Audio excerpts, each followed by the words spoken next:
দেশজুড়ে সংঘটিত পরিস্থিতিতে ব্যাপক হারে বিতর্কিত হয়েছে পুলিশ বাহিনী।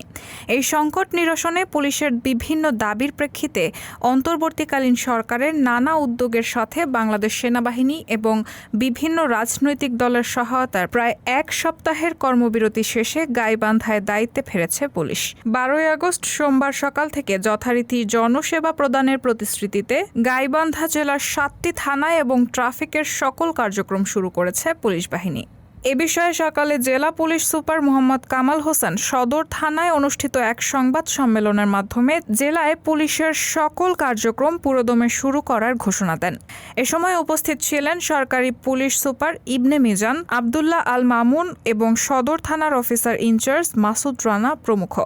সংবাদ সম্মেলনে পুলিশ সুপার বলেন, পুলিশ সবসময় জনগণের পাশেই ছিল এবং আগামীতেও থাকবে।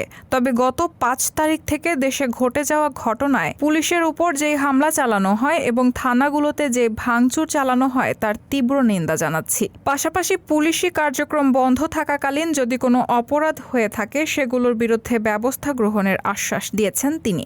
দায়িত্ব পালনে বিগত দিনের ন্যায় আর কোনো বিতর্কে না জড়িয়ে এবং পক্ষপাত না হয়ে নিরপেক্ষ হয়ে জনগণের সেবা করবেন এমনটাই প্রত্যাশা সচেতন জনতার। রায়হানা মুন, সবার কথা।